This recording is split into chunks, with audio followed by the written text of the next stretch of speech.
I'm Greg Hunter. Welcome to USAWatchdog.com. With us, a friend of mine and a real patriot. He runs the popular radio show Operation Freedom at DaveJanda.com. Kind of gave it away. Let me just bring on Dr. Dave Janda, a retired orthopedic surgeon. We want to talk about the Obama ruling. We want to talk about the court cases coming up, the prosecutions of these weasels that try to take Trump down, Syria. We got a bunch of stuff to talk about.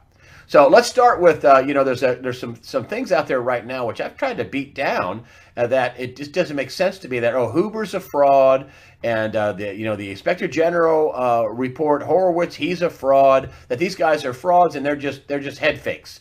And I don't think that's true. What do your sources say about this? Well, Greg, I'd like to thank you for having me back on your platform. I enjoy being with you. You're a good friend, and I enjoy the audience and the feedback I get from your audience. Greg, I can understand people being very, very upset about where we are, in a sense that we keep hearing, and you've put forward information, I've put forward information, that there's a process ongoing, but people get very frustrated, as do both you and I, that we're not seeing people in orange jumpsuits with handcuffs on being perp walked, high-profile individuals. And when that frustration then starts to lead into calling certain people part of the problem, not part of the solution, the latest being some information that was put out or some hypotheses put out, some impressions put out by several folks in the print media and also over the internet, in particular about Huber and about who is the prosecutor from Utah who Sessions had brought in to oversee two things, Greg. That is the email investigation and how the FBI and the Department of Justice handled that of Hillary Clinton. And the other directive given to Huber when he was brought in was to investigate how the Justice Department under Obama, as well as the FBI, got embroiled and blew up this mushroom cloud of potential Russian collusion with the Trump campaign. Those were the two directives given Huber. Horowitz, who was a Department of Justice official, the Inspector General, who was appointed under the Obama administration. And there are people who say, well, Huber was also appointed under Obama. So really, these are both sheep in wolf's clothing, if you will, or wolves in sheep's clothing, I should say, that are part of the globalist syndicate, and they're frauds. The investigations are fake. Well, a couple things on that. I have to rely on the people that I've known for many years. As you know, I first got involved with healthcare policy at a national level, federal level, under the Reagan administration at the tail end of Ronald Reagan's administration. And since then, I had done some healthcare policy work. Not that they listened, Reagan did, because I was working with C. Everett Koop at the time and Jack Kemp and several others from the domestic policy side. But then I continued to try to help with healthcare policy, not that Bush 1 or Clinton or Bush 2 listened, and forget about Obama. He just sicked the IRS on me for outing the fact that Obamacare was two parts and it would lead to healthcare that was unavailable, unaffordable, and not quality oriented. We'll get to that later. But the point is, I've developed these contacts through my work in healthcare policy in a large number of federal agencies and a large number of federal departments because, for example, Treasury Department would be interested in healthcare policy. They get in touch with me, and through my work with the Treasury Department at the time, the Secret Service was under them, so I get to know some Secret Service people and then say, hey, the FBI has some questions on healthcare policy issues, and I get to know some folks at the FBI and the train with the Pentagon and the intelligence agencies and the like. So over the past 30 years, I've developed this network of folks I consider to be freedom fighters behind the curtain that have been fighting the deep state and if you will, the criminal banking syndicate, the globalists, if you will. And there's been this civil war that's been ongoing in our government for decades. It's actually escalated since the inauguration or election inauguration of Donald Trump. So when I pushed this information in front of my contacts in a number of different departments, a number of different agencies, about Horowitz, the Inspector General of the Department of Justice, about Huber, this prosecutor that Sessions brought on board to monitor, again, Greg, not to be repetitious, but this is very important because this goes at the crux of the criticism of Huber.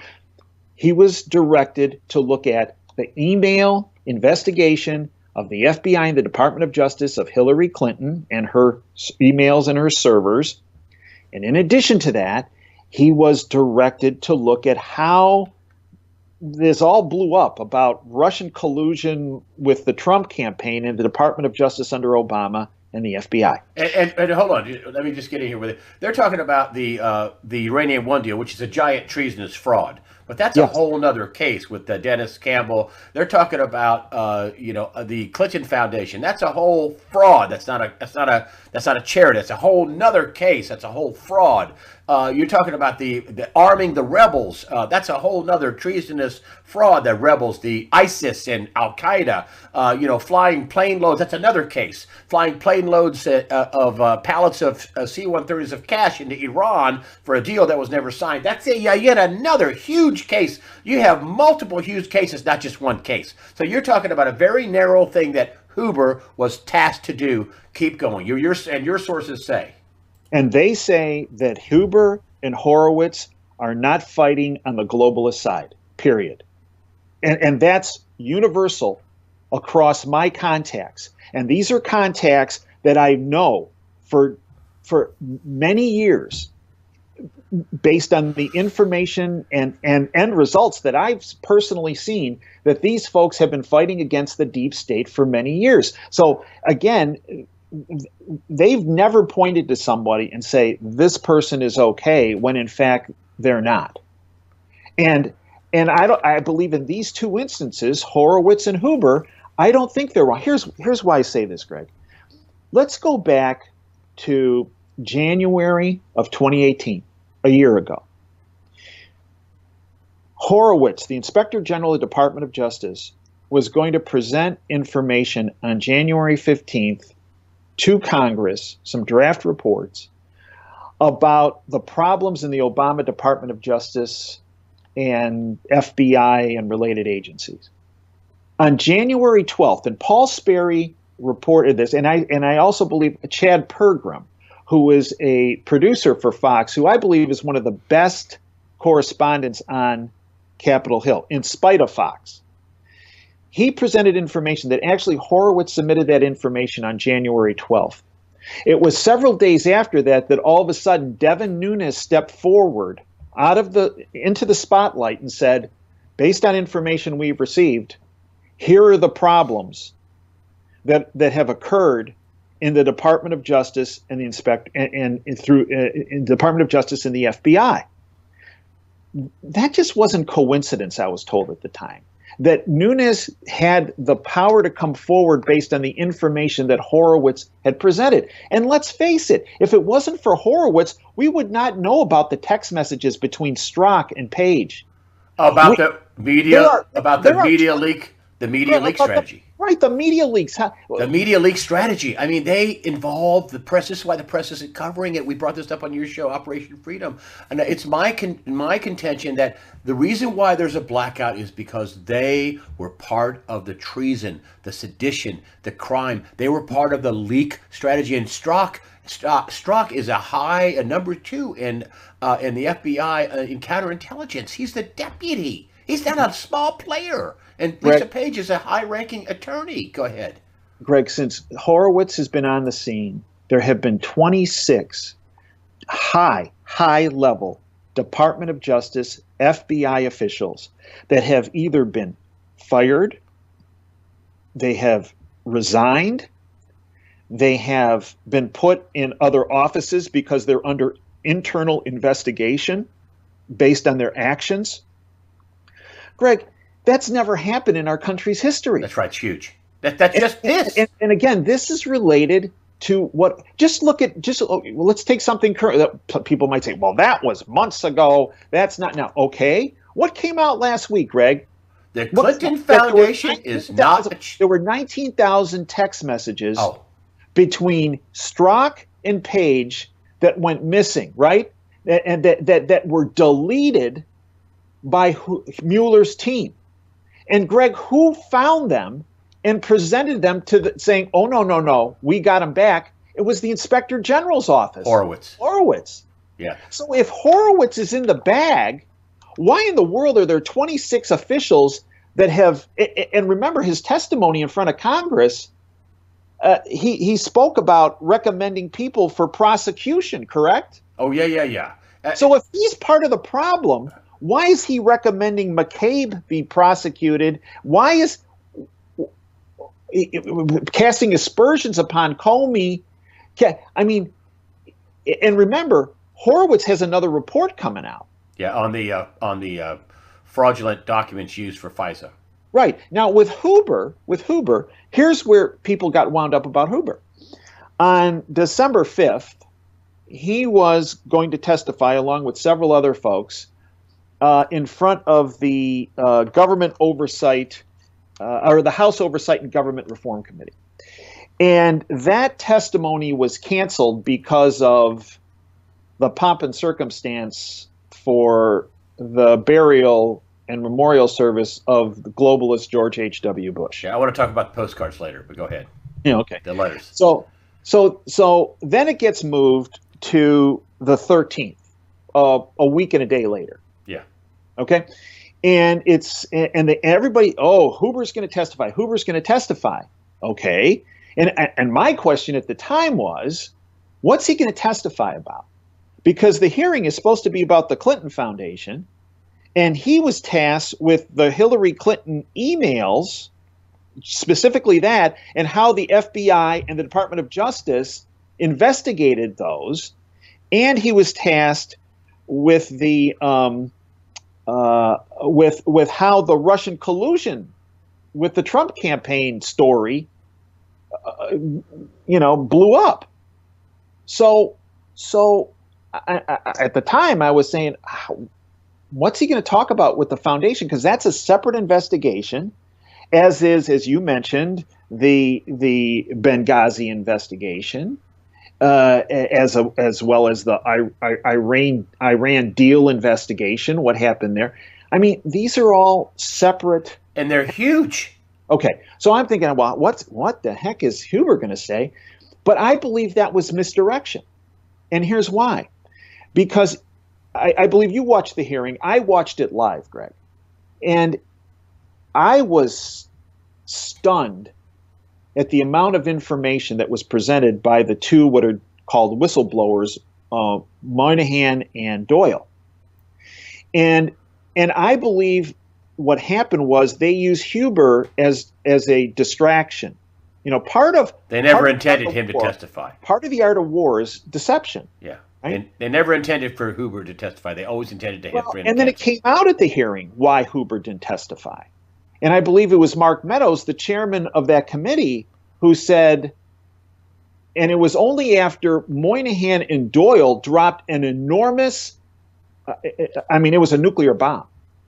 Oh. And what they said, they said many things that were really devastating to the Clintons and the Clinton Foundation. And we'll get into that. But the bomb that they dropped was, they said they were aware of an active criminal investigation of the Clinton Foundation that was being run through the FBI and in particular the Little Rock field office.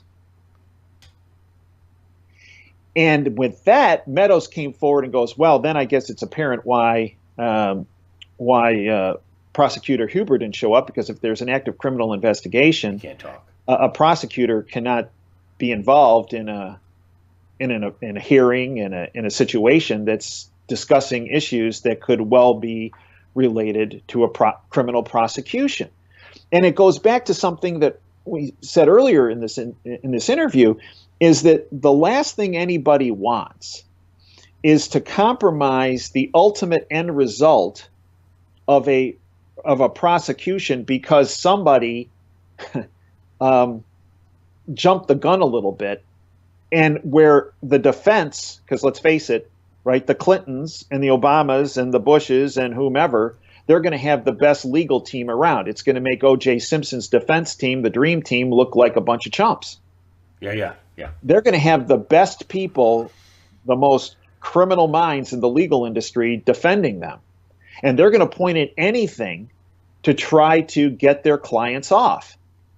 So a mistrial or whatever. A mistrial, this information, and you know how they throw smoke and mirrors all over the place. You know, and just because Huber's sitting in the same room that these guys are talking about an active, well, you had the prosecutor in the room and they were talking about an active criminal investigation of the Clintons. So the fact that this is all tainted and this is grounds for a mistrial, and I mean you can just see it happening. So I believe there were two reasons why Huber didn't show.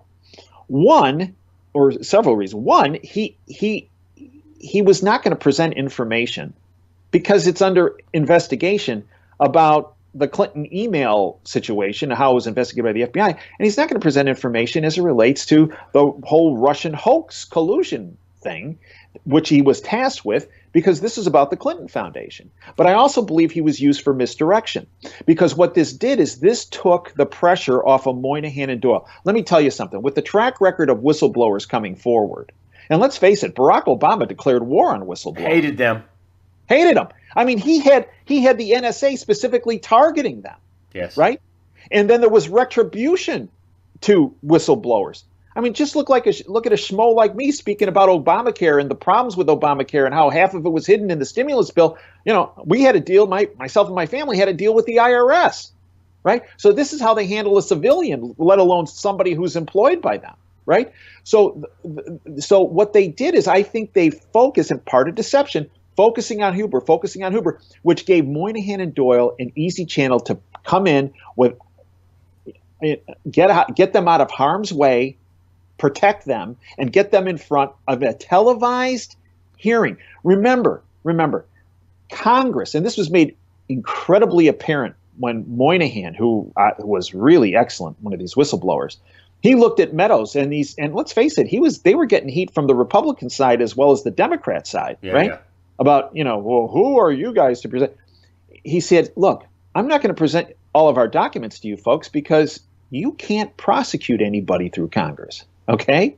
And I'm not going to jeopardize the prosecution of the foundation of what we have found because I give you information. Because what Moynihan was saying is, anything I give to you folks, you're going to leak it. You're going to leak it to the tentacle of the globalist syndicate, the bought off lamestream fake media that you discussed. You're going to leak it to the globalists there. You're going to leak it to the globalists on the Republican side, globalists on the Democrat side. There's no positive benefit for us to give you 6,000 pages of documents that opens up the entire can of worms known as the Clinton Foundation on the criminal charges. And, now we're talking about the Clinton Foundation. I mean, this is the biggest stink bomb there is, and it's simple. It's a simple story. It's not a charity. It's never been a charity. When it stopped collecting money for the archival library in Little Rock, it's not a charity. All that money, these guys said between I don't know, hundreds of millions to up to 2.5 billion on paper. Now, Charles Ortel says we don't have no idea what they ran through. There could be $100 billion. I mean, it's an unbelievable amount of money, which, Hillary Clinton's paying for a wedding out of it and all that stuff. But it's not a charity. Anybody cover that in the mainstream press? Did Fox cover that? Hey, the Clinton Foundation, the Clinton Global Initiative, not a charity. All that money you gave to them. I was actually asked by George Stephanopoulos when I was at ABC in 2004 to come to Washington, to come to a dinner and, and pay for and help support the Clinton Foundation, to help give some money. George Stephanopoulos, reporter, journalist. Yeah, he's journalist. Yeah, I didn't do it because I thought, wow, that's really partisan. I mean, I'm not supposed to be partisan. I'm not going to do this. And remember how he got that job, right? Yeah, he was Bill Clinton's punching bag in the Oval Office. Bill Clinton used to parade him in every morning with Bill Clinton's temper, yell and scream at him for stuff he wasn't happy with, and then they parade George Stephanopoulos out of the Oval Office. And that's what he was for a couple, 3 years before he got the gig in the bought-off lamestream fake media to carry the water for the globalists there. But one thing I want to bring up with the Clinton Foundation, now we're talking about it, I mean, Horowitz had in his report, we talked about it on your show, and it talked about a meeting between Comey and a top deputy at the FBI, and one of the meeting notes said that they were going to talk about, because nobody could remember it, and that was Clinton Foundation and crimes against children. So the Clinton Fraud Foundation, which is not a charity, and then them doing evil stuff to children was a meeting note with the FBI that Comey couldn't remember. That was in the Horowitz report. Listen, if he and Fox, nobody covered that. But that was in a report. I mean, that's in a report. And no, it's labeled conspiracy theory, Greg, and it's in black and white. And you've had it on your show. We've discussed it on your platform. We've discussed it on my platform. That's right? A stink bomb. If Horowitz was in the tank, he wouldn't drop that stink bomb. I mean, he wouldn't have dropped all these stink bombs that's leading to people being fired and terminated in the Department of Justice and FBI that at this level, at the highest levels, that's never happened in our country's history. There are some people that write me saying nobody's going to go to jail. They're not going to prosecute anybody. Please tell us all that at some point the hammer of justice is going to drop. You don't have to listen, Greg. Folks don't have to listen to me. Just listen to what Moynihan and Doyle said at that hearing in public. Okay? Again, not covered in the bought off lamestream fake media, including controlled opposition Fox News. But the people are going to be prosecuted. You get grief whenever we bring up about Fox News and we tell the truth about Fox. I get incredible grief about it. But the bottom line is they're controlled opposition. Everybody buying into this, they're fair and balanced, and they're the yin to the yang of the globalists. Forget it. They're part of the globalist syndicate. Just look at their players. I mean, Murdoch sits in the Council on Foreign Relations, for goodness sakes. Yeah. Well, listen to what Moynihan and Doyle said. A couple things, right? With the Clinton Foundation. The foundation, and you mentioned this, and you've talked about this, and you've dissected this with Charles Ortel. The foundation has acted as a foreign agent, an unregistered foreign agent of multiple countries, and it's not entitled to its 501c3 charitable status. They also talked about misrepresentation and misappropriation of funds. They did not comply with the regulations, as you've stated, Greg. The foundation was based in the Clinton Library. All this other stuff they've done, Clinton Global Initiative, all these other things have nothing to do with the charter from the IRS for their 501c3 status. So they're in violation. They said that they were involved with organizations, countries, and issues that, according to IRS regulations, they were not granted status to do. They talked about misuse of funds. They didn't use funds for charitable causes. They said, direct statement, they're not a charitable organization, but they were a closely held family partnership that was used to advance the agendas of the family members, Bill, Hillary, Chelsea.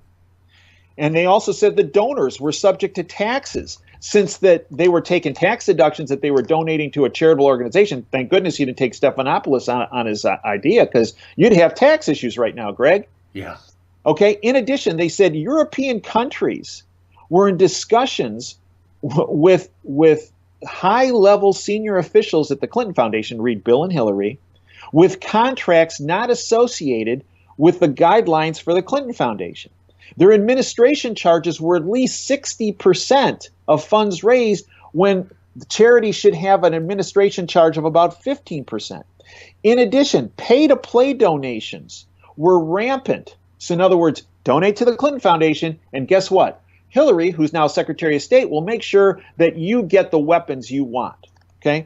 They specifically isolated Mozambique with the Clinton Foundation, acting as a foreign agent. Listen to this, that with Mozambique, the Clinton Foundation was brokering money and brokering pharmaceuticals.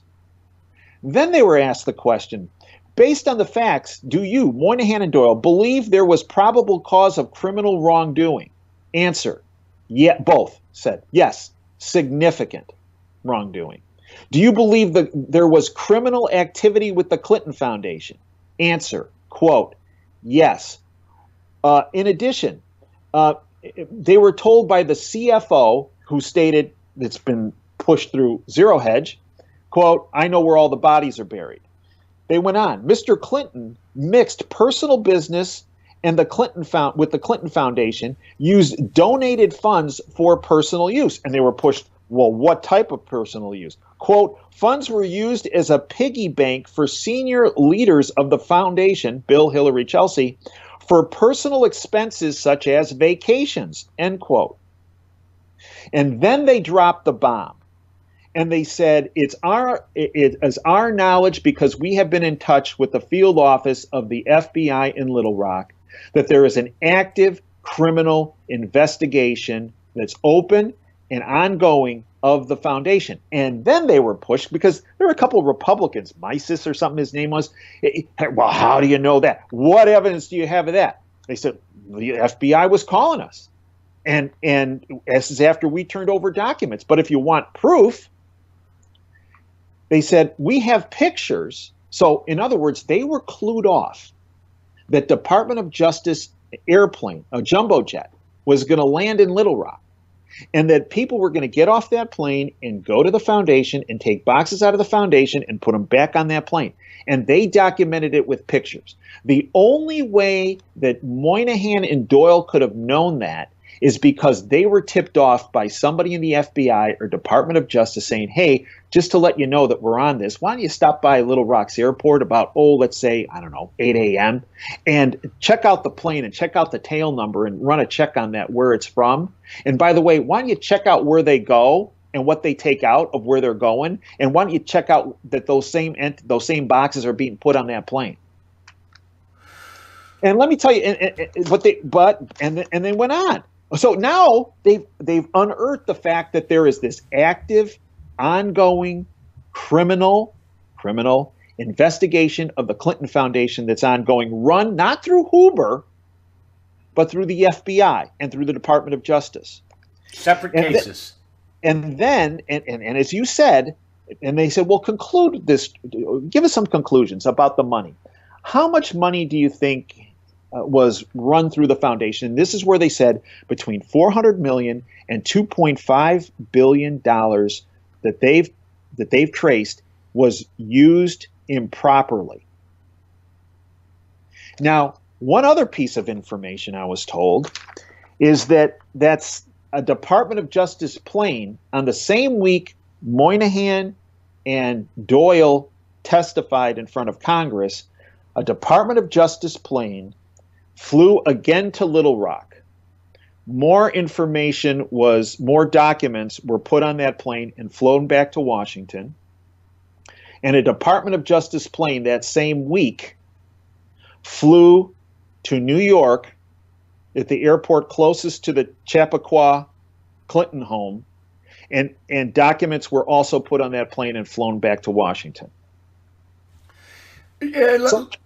So when people say nothing is being done, Tracy Beans in her investigation has unearthed the fact that there is a grand jury impaneled for the Uranium One issue. She's unearthed that with her research. That's another separate case. Again, that's a whole other separate case. It's a huge case. Right. It's a huge. These are all massive, never seen before cases in America. This is massive. You never had a former president and former Secretary of State involved in a massive charity fraud. You never had a sitting president involved in a fraud, involved in a sedition and treason and knock out an incoming president. You never had a former president flying pallets of money to the #1 state sponsor of terrorism, according to his State Department, Obama, and a deal that they said was signed that was never signed. You never had a Secretary of State and a president funneling arms to a known terror organization to overthrow Assad. These are all massive, mind-blowing cases.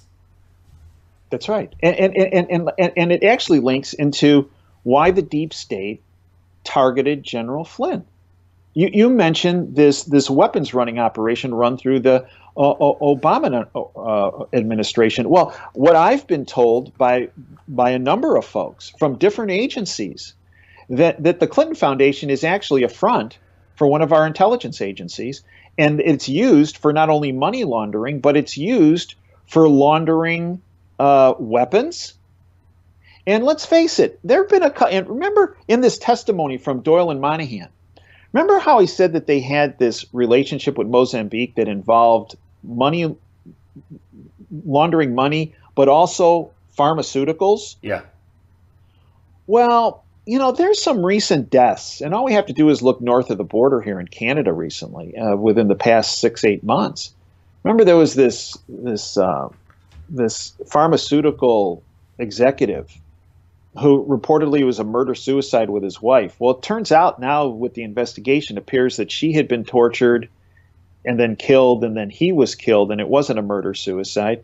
Well, take a guess who they had a relationship with pharmaceutical sales, and in particular through Haiti. Oh my gosh. Yeah, the Clinton Foundation. The Clinton Fraud Foundation. So, and go to General Flynn. The reason why he was targeted is specifically what you discussed with the weapons running operation as it relates to Benghazi. I've had a number of different people, General Paul Vallely, General Tom McInerney, Admiral Lyons, God rest his soul. He recently died. He was in charge of the Pacific Fleet. He was an icon in the Navy. He has been a regular on my show, a regular source for me over the years. Admiral Lyons. They sat on a Benghazi commission, and their conclusions were that Benghazi was a weapons running operation that was run by the Obama administration, in particular Hillary Clinton at the State Department, that they were bringing arms into Libya. Stevens essentially became the first ambassador to Al-Qaeda. We were weaponizing Al-Qaeda to get rid of Gaddafi. Why? Because Gaddafi was no longer playing the globalist game. He was turning in terrorists that the globalists had supported. He was talking about leaving the utilization of the dollar. He was talking about having a gold-backed currency, the gold dinar, that it was in direct opposition to the central banks, the globalist-controlled central banks, who are actually the puppet masters of the Obamas and Clintons and Bushes and Ryans and McConnells and Schumers and Pelosi's and Romneys and McCain's and all these actors. That we were funneling arms into Al-Qaeda to get rid of Gaddafi, which they did. That country is a smoldering hole right now compared to what it used to be. And we're upset about that. The globalists are perfectly happy about that because they rape and pillage yet another piece of real estate and a bunch of people and got their gold and silver out and stopped what Gaddafi was trying to do. And I'm not trying to say Gaddafi was a good guy. He was a bad guy, but he had flipped a number of years before to playing against the globalists. So then once they killed Gaddafi, Stevens, the ambassador, was in charge of bringing those arms, getting them back, and then funneling him into Turkey. The last person he met with was a Turkish official, right? Get him into Turkey into Syria. And remember, Erdogan's, the president of Turkey, or whatever he is, dictator of Turkey, whatever you want to call him, Erdogan's son was involved with ISIS of running their oil. Yeah. So then they were bringing the arms into ISIS, and essentially what was said was the United States and our allies were weaponizing, training, funding ISIS, and General Flynn in 2014. He started leaking some of this information. Remember, he used to be the director of the Defense Intelligence Agency under Obama. He started leaking this information, and he was summarily fired by Obama. So again, because he wasn't going to be part and parcel to that. And he said, "My gosh, this crazy group that they're essentially." Obama referred to him as a JV team. Well, actually, he just should have referred to him as our team. Yeah. And so remember, Obama, ISIS was not going to be. They were expanding. Under Hillary Clinton's watch at State Department and Barack Obama's watch as president, ISIS not only came into being but flourished. Oh yeah, big time. But what happened under Trump? Blew him to pieces. And that's just not coincidence. That's just not, he cut off their money supply, right, to starve them out, and then made them so that they were vulnerable so they could be taken out militarily. Yeah. They're shallow what they used to be. So, there's so many different issues here. And I understand why people are frustrated, but, they got to look around. When he got there, we had a corrupt police force, right? The FBI, Department of Justice. So before you can have a trial, you gotta make sure the cops that are arresting people are doing it the right way and they're not part of the problem, right? Okay, so that took some time to clean up. Then he looked at the judiciary and said, "We got a bunch of bad actors here in the judiciary," right? So what's he been doing? He's been bringing new people in that are constitutionalists, rule of law people into all levels of the judiciary. I can't remember how many he's had now appointed, 85, 86, 88 judges at all different levels, plus 2 Supreme Court justices. So now you got a sheriff that's more honest, although let's face it, there's still deep state players in there because these folks are like cockroaches. They're everywhere. Second, you had to clean out the judiciary. Well, he's doing pretty good there, but there's still a bunch of deep state cockroaches there too.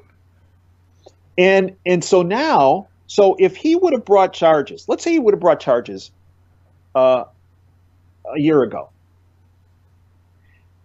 If you have dirty sheriffs that are conducting dirty investigations so that the cases can be thrown out, what good does it do that Hillary Clinton or Barack Obama or George Bush was in an orange jumpsuit a year ago only to get a mistrial and get put back out on the street?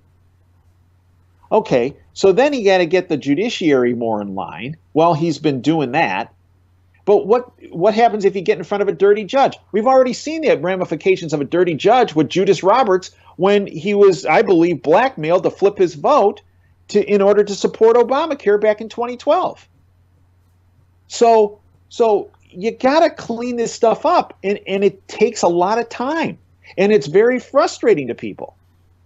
But, it's also troublesome that people that pride themselves as being patriots want to give up so easily. I mean, I tell people all the time, I said, this has been going on since at least the Kennedy assassination, because Lee Harvey Oswald was not the lone gunman. I mean, it's just a guy with a gun, He right? wasn't, Greg. Just one guy? I'm convinced he was even a gunman. Let's see the autopsy photos and an unredacted Warren Commission. It's just a guy with a gun, right? Let's see all the photos. Oh, can't show you those. But this has been going on since the Kennedy administration. You think this is going to get cleaned up in a couple of years? Well, I think it's been going on long before. Well, probably, yeah, but at least Kennedy. At a minimum, it started in 1913 when they took over our money supply, right, with the Jekyll Island stuff. And I think the Fed should be audited. And maybe even before that, all the way back to the Civil War, and maybe even before the Civil War. But this is so deep. Yeah. This is, when people say deep state, yeah, it is deep. I mean, it's almost it's bottomless. This corruption, this criminality, and this is why it's beyond one guy. Right. Everybody has to realize that this is a fight not just of Trump. If you value freedom and you value liberty and you value your future, your kids' future, your grandkids' future, this is a fight that every one of our viewers and listeners has to be actively involved in. Our allies were against Donald Trump. It might be the way they're involved is they're sharing information with people that maybe are not of like mind. Okay, that's their part of the fight. But people have to get off the couch, and people have to join the fight, because this is more than one person's fight or a small group of people's fight. Even our allies were against Merkel. Merkel just said just today that you have to give up your national sovereignty. Man, they're coming out in your face now. Countries have to give up their national sovereignty, according to the Chancellor of Germany. They give up. We have to have one new world order. Hey, they took bribes over in Germany for this Iran deal. That's what the top Iranian advisor said. They took bribes in France. They took bribes in the UK. The UK's intelligence services were trying to undermine Donald Trump. That's pretty clear. Nobody's gone to jail over there, Theresa May. But this is a huge, mammoth, global undertaking. I mean, I tell people all the time, you didn't think we were going to knock this out in just 2 years, do you? You didn't think we were going to fix this, right, in 2 years? Angela Merkel. Nation state, you said it, nation states must give up their sovereignty to a new world order. That would be the same new world order that, who spoke about all the time? How about George H.W. Bush? Yes. I believe in his presidency, he spoke about a new world order over 200 times. Yeah. Of which Billy Clinton was fully on board, of which George W. Bush was on board, of which Barack Obama was fully on board.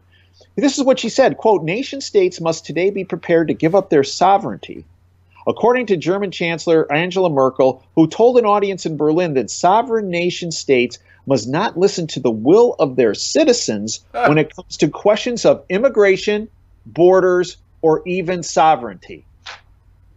She's a traitor.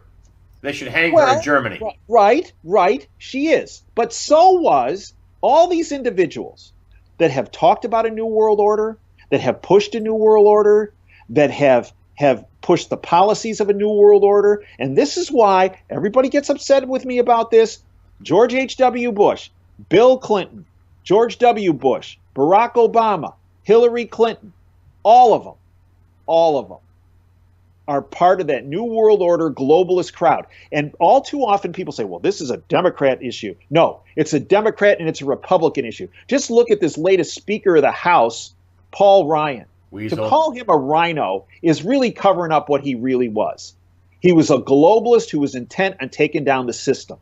America. Yes. Let's talk about the funeral. Well, this is a perfect time to talk about that. I still want to talk about health care and this big ruling that said that there's no more tax, so no more Obamacare. But I want to get to that. You're expert on this, and I want to get to that. But let's go to the funeral where everybody opened these cards and everybody opened them up and went, had all these looks in their face. What went on? Well, what were they opening up? What went on with the cards? What do your sources say went on with these cards at the George H.W. Bush 41 funeral? So the day before the funeral, December 4th, two of my sources called me up and said, "Are you going to be watching the funeral tomorrow?" I said, "Heck no." Are you kidding? I mean, this has been ridiculous. All this fawning over this globalist, George H.W. Bush. I can't even. I'm not watching that. They go, "You need to watch it, and watch close and see what happens." And I go, "What am I watching for?" "We're not telling you. Just watch." I go, oh. So I end up watching the thing. And I'm watching the thing live, and I'm watching, and there were several observations I made in watching this thing that at the time I didn't realize were all going to add up. But a couple of things. When they first all started getting there, everybody's kind of having a party. Right? The Clintons are talking to the Bidens, and they're saying some things to the Obamas. And what's interesting is when Pence came in, he greeted Hillary like an old friend. And I get a lot of grief for this, but from the very beginning, I've had huge problems and reservations about Pence. And the reason is because every time I see him, I get the same feeling I would get around some really bad actors in Washington that I knew were bad actors, that were played on the globalist side. And he walks in and, he's carrying on with Hillary, and they're laughing and carrying on, and it's kind of like, and I'm watching this and I'm going, well, this adds up. I mean, again, here we go, And I'm watching this thing, and then all of a sudden Trump's going to show up. And as President Trump comes in and Melania, a couple things. I mean, Hillary, right before this, Hillary is looking through the program, right? And I see, and something falls out. Well, I didn't think that much of it at the time until Jimmy Carter looks over at Hillary and he starts looking at his thing like, oh, God, oh, man, this is sad. I didn't get one of these. And he looks at Rosalind and he's having her go through, and she's not getting, and poor Jimmy seems really bummed out he didn't get this, right? So I start thinking, well, this is kind of weird. Hillary got something. And then when she looked at it, Hillary, I mean, she didn't get crazy, but she had an expression on her face that was a concerned look, right?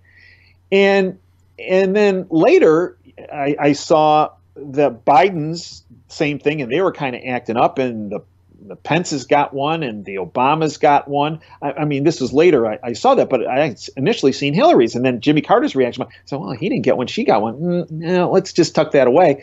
And then President Trump comes in, and her reaction was, oh, I mean, whoa, I'm not looking at this guy. I mean, she was, uh, it wasn't pretty, right? And what was interesting was when President Trump walked in and Melania, seated behind them were the Pences. Neither President Trump nor the First Lady said hello to them or shook their hands. Wow. I didn't know that. Oh, no. And at the time I said, well, maybe this is what the guys were talking about that I should watch for, because they know how much I really dislike Pence. And this is an indication that, yeah, there's something brewing between the two of them, and that, this, maybe we're going to see Pence, moving out or something, down the line. So this is what they wanted me to watch. Didn't say a word to them, either of them. They sat down and they said some things with the Obamas, but everybody was very, very cold, right? Then George W. comes in with the family, and he wasn't looking good. He was kind of wobbly, right? He was, and seemed really, and I'm thinking, well, maybe it's because, of his dad dying. On the other hand, his dad had his dad had been having medical problems for many years. So, and his dad was, I don't know, 90 something. So, it's not like his dad was 50 and died, right? This was not a shock.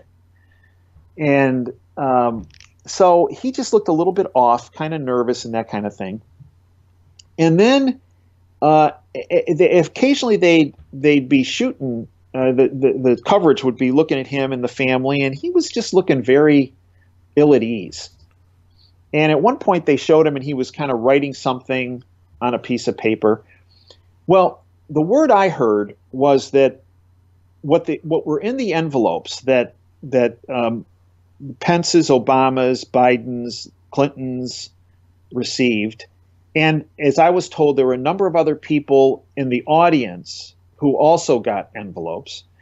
And the envelopes were not, if you will, indictments, but actually an indication of coming attractions of who was going to be on the hook.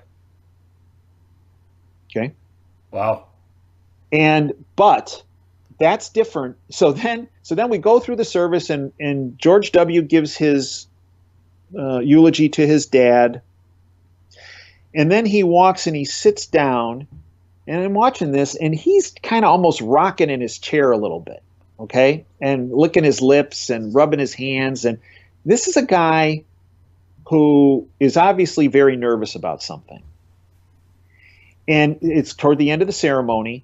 So you think if he's going to be doing that, he'd be doing that right before he went up to speak, although he's given thousands of speeches. But now he's acting like this, and his speech is over.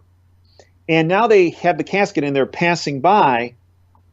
And as they pass by, this is where Laura looks at something, not an envelope, and shows Jeb, who should never play poker because he just looks like he's about to vomit. And the question is, what was that? And one of the things I saw afterwards, they had a wider angle where Trump is watching all this. President Trump and he's watching all of this. So it was my indication that the boss knew what was happening here. Okay. And what I believe is that at that time where they showed George Bush writing something, George Bush wrote something.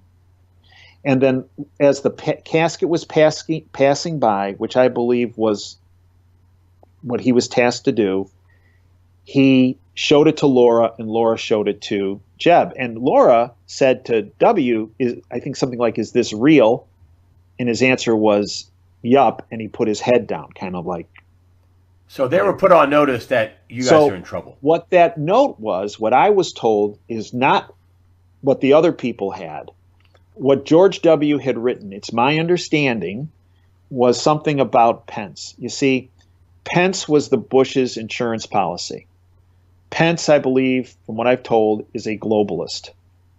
And the plan ultimately was to move Trump out.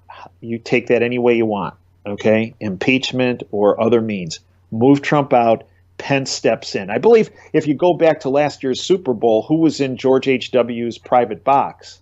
But Pence. And it was my understanding that Pence was going to slide in, and and Pence was seen as the insurance policy for the globalists in particular, with the Bush family and all the operations they're involved with. And when Laura saw this, and the note being Pence is out, Pence is done, she realized, we got a problem, and showed it to Jeb, who essentially runs the family business, whatever that might be. And this is why he looked like he was going to vomit. And there was one thing that was out there which showed that Jeb was looking directly at the Secret Service agent behind W. Interesting, right? There are two agents right behind Bush, W, but if you look behind all the other presidents on the other side, the Secret Service agents were not the row behind them. What does that mean? Well, I think what it means is I think they were there just to kind of let George know, George, you got to deliver the information to your family, and we're going to make sure you do that because we're here behind you. You got to uphold. Why would they do that? Why would they want them to deliver this information? Like you guys are in trouble. Is he just trolling them, or what's the point of that? So a couple things. Yeah, I think that part of it, but also I think a couple things. Number one, the timing. Remember, that hearing with the whistleblowers was set for December 5th. Yeah. George H.W.'s death was announced November 30th. Yeah. Notice I said was announced November 30th. Yeah. And then they decided, we want to have the memorial service on when? December 5th, the same day the whistleblowers were supposed to come forward about the Clinton Foundation. And I believe they thought if they could get this thing delayed, maybe they could take matters in their own hands and alter what happened at that hearing at a later date. And this is why I think everybody started to push the limelight on Huber, because they wanted everybody to think Huber was going to deliver the goods when in fact the guys delivering the goods were Moynihan and Doyle. The Trump people, the White Hats, were putting the got it. And I also believe they wanted to get everybody in the same room, and they wanted to deliver the information when they knew they were under view of cameras. And you think these people will be tearing them? They'll be destroying each other to try to get a deal so they don't all go to jail for the rest of their lives. I mean, or be executed. I mean, they committed treason. We're in a war footing, according to the Kavanaugh and Lindsey Graham exchange at the Kavanaugh confirmation hearing. We're in a war stance, which means anything you do like this is treason. These people, I believe, are all involved in very nefarious, horrible criminal activity that affects the welfare of every American citizen and the sovereignty of our country. That being said, I also believe they're amateur criminals. They're not hardened criminals in a sense that I believe when it comes down to it, I agree with you, Greg. I think that these people will turn on each other like cornered rats, like you can't believe, to try to save themselves, as opposed to somebody taking a hit for the team. Okay, and saying, I'll take the hit for the team as long as the whole remains. None of these people have that philosophy. It's every person for themselves. Well, what about the Twitter that has been out recently? It's yet another thing. We're going to get to the ruling. I want to talk about that too. The ruling on Obamacare. What about all the Twitter accounts? I mean, I've seen one after another where they just radio silence. All of a sudden, they just have shut down. Just before Christmas, and there's hardly anybody saying anything to anyone. Are these guys all in Gitmo, or what's going on? I don't believe they're in Gitmo. Are they under house arrest? I did run it. Here's what I ran by folks I know that are very knowledgeable and have always been on target. I said, look, there's been this social media. I mean, the Obamas, for their Christmas photo, posted a photo from 2 years ago. This radio silence from these people that were shooting their mouths off all the time. I mean, the last time Brennan shot his mouth off was, I think, December 20th, and his last tweet was just ripe with desperation, panic. I mean, just hysteria.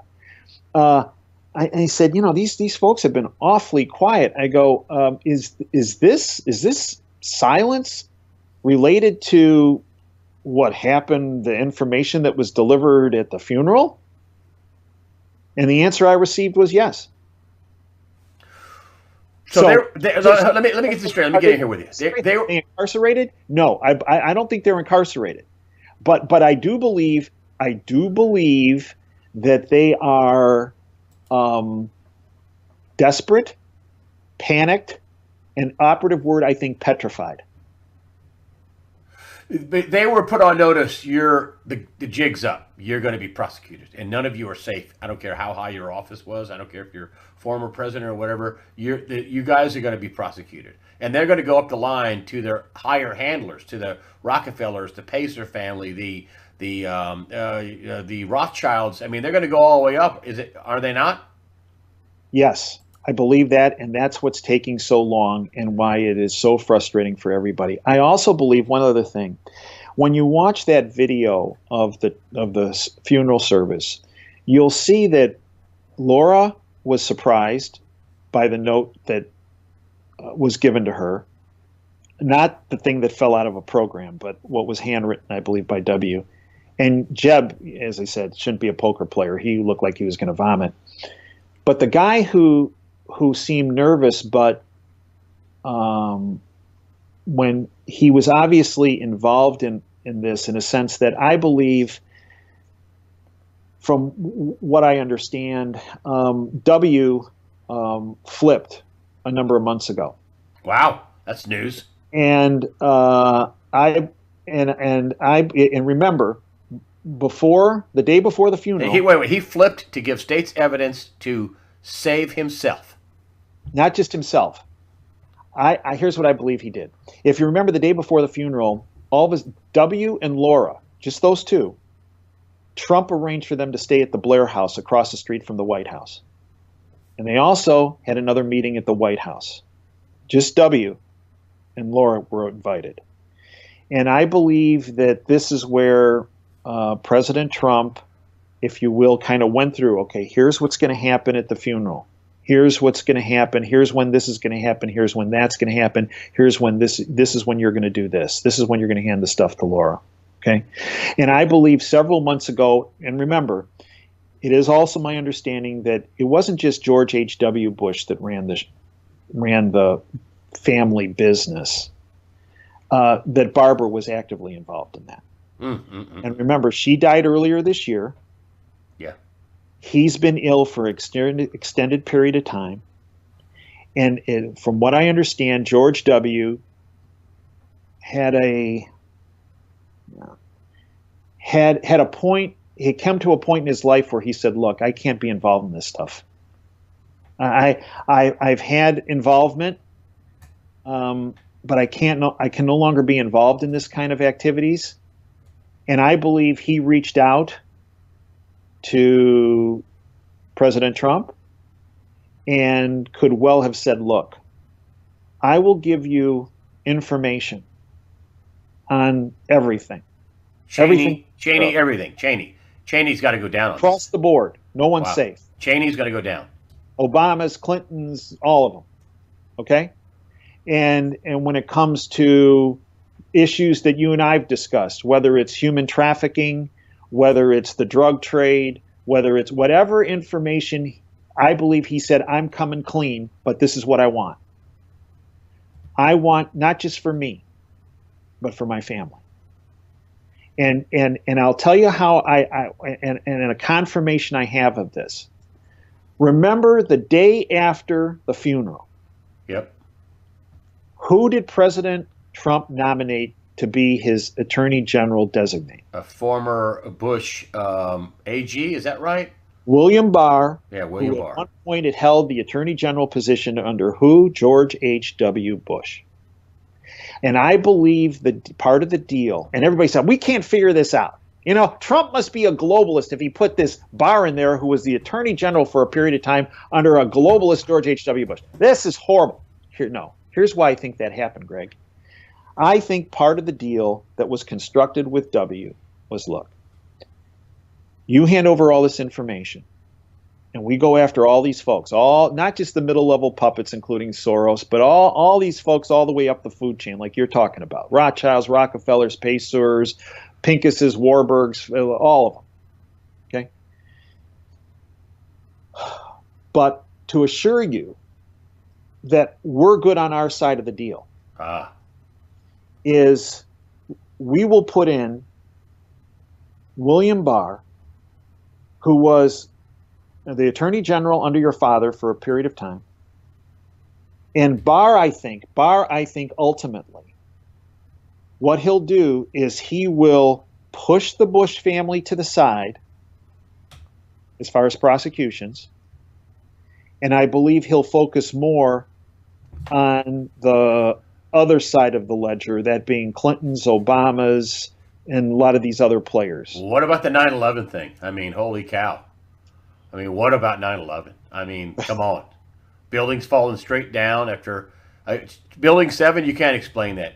So, well, and there was a recent ruling, right, where now, and this was big, that the mainstream media did not touch, and now it's been opened up for another investigation, right? Yeah, they got it. And you know, I have so 9/11. That's a fraud. Come on, 3,000 people died. Right. That's the ultimate. That's the bottom line, right? We had at least 3,000 people die. Correct. And if you want, one way to look at this, I have a background in construction. My dad built big buildings in Chicago, and it's interesting, when that happened, he was still alive. And I called my mom and dad that day and said, on September 11, 2001, and said, hey, I hear from some sources that there might be some attacks in Chicago. Don't go downtown. And he said, okay. And my dad said, this is after the first plane hit. The first plane hit. He goes, I saw what I saw on TV. He goes, but it doesn't make any sense to me. He was a civil engineer. He goes, it doesn't make any sense to me from a civil engineering standpoint. He goes, because I know how that building was constructed. It's an exoskeleton type of a structure. He goes, an airplane just doesn't slice through that construct like going into a piece of cheese, okay? Knife into a piece of cheese. He goes, I'm going to make some phone calls. My buddies, architects around the country, fellow construction people, civil engineers, Then the second plane hit. And I called him back, and he said, so I've been on the phone, and none of us can figure any of this out. And he goes, I'll call you back. And then, again, we had a conversation, and now the buildings had fallen. And he said, as much as it didn't make sense before, after watching those buildings fall in their own footprint, Dave, it really doesn't make any sense. None. From an engineering standpoint. And then, at 5 o'clock, Building 7 fell. And he called me, and he was absolutely, he was pissed. And he said, Dave, you call all those, and I'll leave the words he used out, you call those people in Washington, and you find out what was in that Building 7, because you're going to get the answer of why this happened today. He goes, in the history of the world, I can assure you that a structure of that type has never fallen down from a fire. You got it? He goes, that building was brought down. And he goes, I believe it was brought down because that's the real crux of what was going on what happened today. Building 7. Yeah. Yeah. Fell straight down. Wasn't hit by anything. Is Bush going to get out of that? Is he going to get? He was president when that fraud happened, that crime, that treason. Is he going to get out of that? That was. That the file's still frozen. You still don't have the complete file for the 9/11 Commission report, and that's still frozen. Isn't that still redacted? Well, yeah, Yes. and now they've opened up another investigation.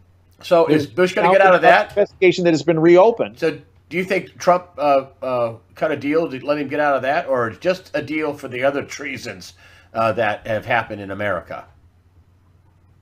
I don't know that answer, Greg. Okay, that's a good answer. It's fine. I don't know. I don't know that answer, but I can tell you this: that anyone and everyone that was involved in the 9/11 event should be held accountable. Oh, because if they are not, then I don't know how we could ever reestablish the rule of law in this country. And that's where we're working towards the rule of law. And speaking of the rule of law, the Obamacare, which is a complete fraud, Judge Roberts voted on that. It was a tax that they told us a million times it wasn't a tax. Well, now it's no longer a tax because the mandate's been removed, correct? So Correct. no longer a tax. No, the tax has been removed. So here's the tax has been removed. Okay, sorry. Tax has been removed. Mandate stays. Mandate stays, but there's no tax to it. Right. Okay. So here's the deal. Yeah. When Obama was selling this, pushing down the throats of the American public, he talked about that Obamacare was like the Obama health care plan, the Unaffordable Care Act, was a three-legged stool. In my mind, heavy emphasis on the word stool, and I don't mean something you sit on, right? Right?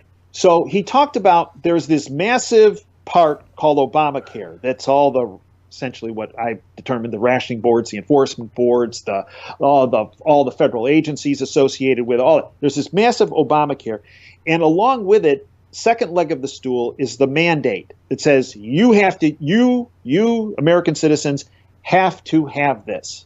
You must purchase this. You must have this. That's the second leg of the stool. And the third leg of the stool is what he called a penalty that was later called a tax because that's what Roberts called it. Obama never wanted to call it a tax until that's what made it actually constitutional. But he kept saying, well, there's the Obamacare, and then there's the mandate, and then there's and Gruber, the guy who called Gruber, Obama's MIT architects, yeah, right, who called every American stupid, right? Remember that Yeah. guy? And then we had Ezekiel Manuel as part of his advisors, and a lot of these other clowns. They also were talking about the three-legged stool. And if you take one of the legs out, they'd all collapse. So you have Obamacare, and you have the second part of the stool, the mandate that says you have to buy this, and then you have the tax. Well, many people were saying, wait a minute. In the body of the language, the way it was written by the Dems, globalists, and the insurance companies helped write Obamacare, were big writers of it. They said that the mandate, the second leg of the stool, and the first leg of the stool, all of Obamacare, were inseparable. They were inseparable. That you could not have the Obamacare without the mandate. Okay? Well, many people said, well, wait a minute. The mandate is unconstitutional because of the Commerce Clause. Congress cannot force people to buy a product. Right? So this is why it went to the Supreme Court. And when it went to the Supreme Court, initially, it's my understanding from sources I have in the Supreme Court, it was a 5-4 decision ruling against Obamacare, with Roberts being in the majority to say it was unconstitutional. But then, so in that group was Kennedy and Thomas and Alito and Scalia, can't forget Scalia, and Roberts. Well, then, so they make this decision, and then they all write it up, right? And then a couple months later, they present it. And it was presented, I believe, on, June 28th, 2012, I think was the date. And a couple days before that, Roberts flipped his vote, okay? And I believe he flipped his vote because of the control files against the guy, and it had to do with his family. So I understand. He flips his vote, and all of a sudden now he's in the minority, which has now become the majority, 5-4, that Obamacare is constitutional. And what he did is he essentially rewrote the law. And what he said was, well, and here it is. He said, Obamacare is a revenue-raising device permitted under Congress's ability and taxing power. So what he said was, because the first and second leg of the stools, Obamacare, massive bureaucracy, mandate, are tied to the penalty, which he now calls a tax, and Congress can tax because of that, it's constitutional. Now, the mandate he ruled, and I think the majority ruled, the majority did rule, that the mandate was not constitutional. But because the mandate was tied to the tax, then the tax was constitutional. It was all constitutional. Okay, now enter this Fort Worth judge by the name of Reed O'Connor. Many people have demagogued him, have gone after him, say he doesn't know the law, he doesn't know. He does. This guy's brilliant. And here's what he did. He did a reverse Roberts on him. It really was. I mean, he took the bass-ackward logic of what Roberts did, and he used it against Roberts and the globalists. And here's what he said. He said, okay, look, back this past year, Congress did not get rid of the mandate. Here's where a lot of people get this messed up. They say, oh, Congress got rid of the mandate. No, I got it messed up. Right? No, Congress didn't get rid of the mandate. The tax. They held Obamacare and they held the mandate, the first leg of the stool. Okay? And they said, okay, but what we're going to do is we're going to get rid of the tax. Okay? No more tax. That's what Congress did in 2017. Now, I got to give President Trump a lot of credit because at the time, Paul Ryan, globalist, just toad of the highest order, can't stand the guy. Paul Ryan was trying to push through Ryan Care. And at first, Trump was going, okay, well, it's different than Obamacare, so maybe this is an okay thing. Well, a number of us got information in front of him and said, no, no, no, no. Ryan Care is nothing more than Obamacare, and it's going to take his name off of it, it's going to put your name on it, and you're never going to get rid of this monstrosity. Don't sign on to Ryan Care. It does not help the affordability, availability, quality care. It's bad. Don't do it. And to his credit, he backed off. And what he did is he said, well, okay, I'll tell you what. Congress, just get rid of the tax. Just get rid of the tax. This is brilliant. So he got all wound up. So he got rid of the tax, and when he got rid of the tax, then a suit was filed by 20 attorney generals across the country. So wait a minute. The whole thing that made this thing constitutional was the tax. If the tax is gone, and the Supreme Court has already ruled in 2012 that the mandate was unconstitutional, but because it was tied to the tax, it's toast. Let's get rid of the tax is gone. So we're filing suit that Obamacare is not constitutional because the tax is no longer there. And this is the brilliance when you read the ruling of Judge Reed O'Connor out of Fort Worth. He says exactly that. Look, the Supreme Court has already ruled. You guys have already ruled. Obamacare is unconstitutional if you just have the first and second legs of the stool. It's the third leg of the stool that made it constitutional. And because the third leg of the stool, the tax, is no longer there, guess what? The mandate still is unconstitutional. Therefore, Obamacare is unconstitutional. Then the whole thing is unconstitutional. Now, many people have said, well, this is going to get appealed and it's going to get overturned in the Court of Appeals. Okay, so the Court of Appeals this goes to is not the Ninth Circuit Court of Appeals that, remember, have had all these adverse rulings on everything, right? That's a globalist control court. But it's going to the Fifth Circuit Court of Appeals. Well, take a guess. Take a guess what's been going on. As President Trump has been pointing to the Ninth Circuit saying these people are bad judges, which they are. Okay, they're globalist control. These are bad judges. What's he been doing? He has been loading up, guess which Court of Appeals with Trump judges? The Fifth. The Fifth. The Fifth. So right now on the Fifth Circuit Court of Appeals, you know what? Let me back up. They're not Trump judges. No, they're not constitutional. They're rule of law judges. They're judges who are gonna follow the Constitution. That's right. That's really what we're talking about here. Not making it up. Well, but they are Trump judges in a sense that they're rule of law oriented, as opposed to what an Obama and Trump judges have been, which are globalist controlled. That's right. Two different rules. They don't follow the Constitution. Right. So, but you are right. They follow. That's really all you have to have. Rule of law, constitutionalist judges. So now there are very few judges that were appointed by Obama and Bill Clinton, to the Fifth Circuit Court of Appeals. What my people have told me that know the judicial system inside out, they said this is going to go to the Fifth Circuit Court of Appeals, and it's going to be upheld. And then people say, yeah, well, it'll just go back to Supreme Court, and it's just, well, wait a minute. For the Supreme Court to take a case, they have to vote on it, right? Yeah. And the word I hear out of folks I know that have access into the Supreme Court, they believe, based on Gorsuch and based on Kavanaugh being there, and this being an out for Roberts, that the Supreme Court will vote not to take the case up. And it will stand.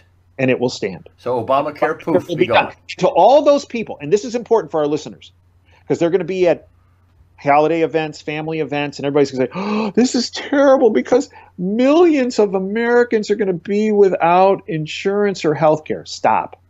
Wrong. If you look at the states of Iowa and Idaho, I've had a fellow on my show that's networked into the insurance industry that despises the big insurance entities. His name is David Powell. He's out of Kansas. They actually did this in Kansas. When they opened up and got rid of essentially opened up so that there could be competition rather than collusion between insurance companies, within 24 hours, 6 to 10 times the number of policies were available for health insurance. Boom. Once it was determined that there was going to be competition in a state.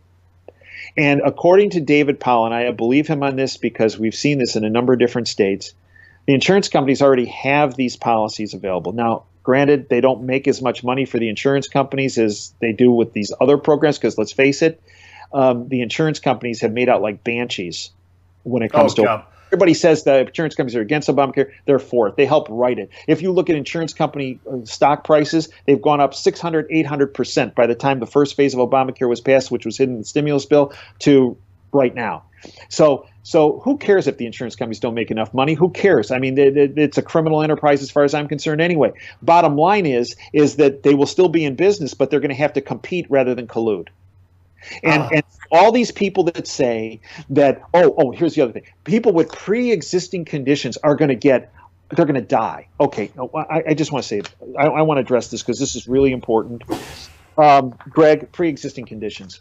Prior to Obamacare, there were 35 states that had high-risk pools that were paid for with federal dollars, state dollars, and money that was mandated that insurance companies pay in each state to create these high-risk pools for people with pre-existing conditions. There were 35 states. If it was the intent of Obamacare to get rid of pre-existing conditions, all they have to do is get 15 other states to have high-risk pools. The total cost for high-risk pools across our country right now would be $44 billion. That's a lot of money, but you know what? How much are we spending on Obamacare every year? $2.3 trillion? That's a drop in the bucket. Right, a drop in the bucket. So to all those people that say, and you're going to see this in the bought-off lamestream fake media, Chucky Schumer, Nancy Pelosi, the Paul Ryans of the world, the Romneys, the Flakes, all these people, they'll be out there saying, oh, people with pre-existing conditions are going to die. No, here's the bottom line. With the institution of high-risk pools, the pre-existing condition becomes non-existent. And remember, the vast majority of people in our country have employer-based insurance policies. It was mandated into law many years ago that if you have an insurance-based policy through your employer, pre-existing conditions are not an issue. Now, you want to talk about death. There's an article that just came out and out of the Journal of the American Medical Association, surprisingly. Now, remember, the AMA is a bunch of globalist hacks that have been bought and paid for by the globalist syndicate. But they even reported this, and this just came out. And this is about Obamacare. And this was actually just reported in Reason Magazine. Here's the headline. It sure looks like this Obamacare program has led to more people dying. To determine whether a government program is successful, it's often necessary to look not only at how well it does, but what it's supposed to do, but what it's doing that isn't supposed to. For example, killing people. Take the hospital readmissions program built in Obamacare. So in Obamacare, if you had a patient, let's say that had surgery or was treated for a condition, heart failure, and then went home, and let's say they came back because they got sick again, the hospital was fined because that patient had to be readmitted. It was really an aberrant part of Obamacare. It was actually sick. But here's what this study just came out in the Journal of the American Medical Association. It was conducted by researchers associated with Beth Israel Deaconess Medical and Harvard Medical School, not exactly conservative bastions. looked at hospitalizations between 2005 and 2015, it found that the 30-day post-discharge mortality, in other words, the number of people dying within 30 days of being discharged, for the number of people who died within a month of leaving the hospital, increased for heart failure patients after the readmissions penalty program was implemented through Obamacare. The rate of increase became more rapid after Medicare started penalizing readmissions. In addition, mortality rates amongst pneumonia patients, which had been stable, also increased. Fewer people were being readmitted to the hospitals, but more people were dying. Well, some people say, okay, so a couple people died. Wait a minute. This is not the first study to conclude that the program increased the death rates. So wait. So they wouldn't readmit them because they were afraid of getting fined. Right. Oh. That was a part of the policy implemented by Obamacare. I should say, remember, this is not surprising because one of the architects, this guy Ezekiel Emanuel, who is Rahm Emanuel's brother, had published a study in the British medical journal Lancet called about the complete lives model, and that's that. And here's what it is in essence, and this is why this should not surprise anybody. This is why I went after these guys back in 2009. That model said only people between the ages of 15 and 40 are productive members of society, and people less than 15 years of age and over 40 should have limited health care resources allocated to them. So it was a way to actually get the hospital not to readmit them, send them home, and let them die. This is not the first study to conclude that the program increased death rates. A separate JAMA study last year looked at about 115,000 Medicare patients and also found that although readmissions for heart failure were down, the number of deaths had increased, with about 5,400 more people dying annually. Okay. So we just outlined 3,000 people died in the World Trade Center, right? Yeah. Okay. So just keep that in mind. Every year. 3,000 people died in the World Trade Center needlessly. 5,400 people, almost twice that number, died needlessly just from one condition. This is just heart failure. This is not those other issues related to cancer or other issues related to heart disease or pneumonia. This is 5,400 Americans died needlessly. And you say that's because of Obamacare.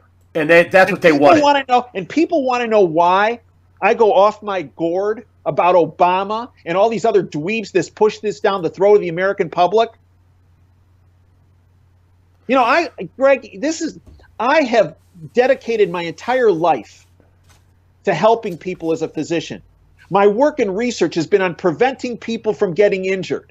And then you have slime, globalist slime, like Obama and all these other dweebs around him that implemented this policy that killed Americans needlessly. Which was the goal. You say was the goal. It was the goal. I truly believe it was the goal. Because all you have to do is look at the architects of this, of these slime like Ezekiel Emanuel and his complete lives model. So Obamacare is not going to get, it's done. Stick a fork in it. That's exactly right. They're not going to prevail in court. And if we're going to thank somebody, rather than demagoguing this poor guy, Judge Reed O'Connor for having the guts to stand up to the globalist syndicate and say, you know what? No, enough of this on the American public. Let's talk about the reset. We're long in the tooth here, but I'm not doing an interview for Wednesday, so you're it from Sunday to all the way next week. It's just really interesting stuff. I'm sorry I'm taking up a lot of your time. Bank of International Settlements floated a story. I'll just say that. That's my opinion. Floated a story to the Telegraph. Ambrose Evans Pritchard, real guy, good reporter. But, you know, it's just wondering why they were giving him quotes. Their BIS fears... I just wrote it out. Fears financial seizure at the heart of world's clearing system. That's the title for the UK, or for the Telegraph UK. Derivatives vulnerable to failure could cause destabilizing feedback loop. This is ended December 16th. BIS fears waterfall effect. In other words, the whole system seizing up. They're talking about the derivatives and how they're not going to perform, and they're going to hoard money in the banks. This was floated by the Bank of International Settlements, the central bank of central bankers. It's in Switzerland. What we have also coming up in Switzerland is the Economic Forum in Davos, and the 22nd and 25th. Trump is taking everybody in his cabinet. Or what is going on? Are they basically the Bank of International Settlements? Oh, and they said this is way worse. My conjecture here, 40%. It's way worse than 2008. That the debt's never going to be paid. This debt's never going to be paid. The derivatives are never going to perform. And what do you think they're going to be talking about? And why does Trump have such a big force going to Davos in the World Economic Forum in late to mid-January?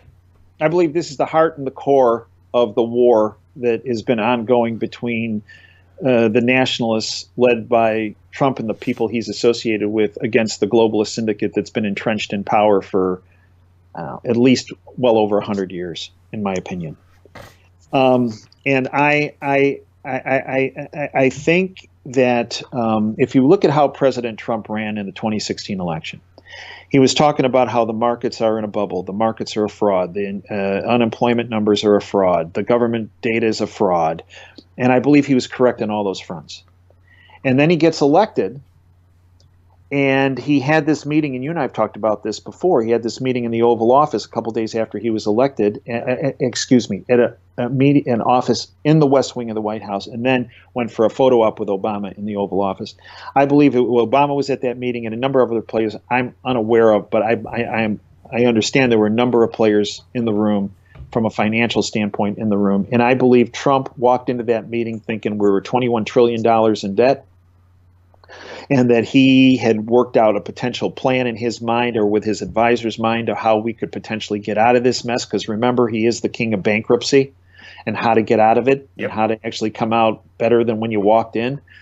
And I do believe that's one of the reasons why he's there to be president at this time of our country's history. I believe our country is bankrupt. I believe if you talk to him separately in a room, he would probably say the same thing. I believe he had a plan. And part of that plan was possibly to devalue the dollar, to pay back the debt in more funny money, if you will, possibly to grow out of this, to reduce regulations, to try to bring production back into the United States, build up the economy, shore up the economy, because it's essentially not even on quicksand, it's on vapor. And possibly even, and you've mentioned this before in your shows, on how he suggested about Puerto Rico handle its debt. At least a portion of it, if not all of it, and that is to default, right? I think he had a plan. And I think at that meeting, I think his plan got blown out of the water because he was shown information, the great work from Dr. Mark Skidmore and Catherine Austin Fitts on your platform that they presented on my platform as well. And that is that there's another $21 trillion just between 98 and 2015 in just the Department of Defense and Housing and Urban Development Department. I think that's only the tip of the iceberg. I think he was confronted with tens of trillions of dollars of other indebtedness our country has. And I think right then and there he realized, oh my goodness, we can't grow out of this. If we default, it's going to blow up not only our country and hundreds of millions of people, but the world. It's essentially like a nuclear device that's been implanted. The infrastructure remains, but everybody's blown apart like a neutron bomb, if you will. And this is why I think he looked so uneasy at that photo op in the Oval Office. I think it was November 10th or something.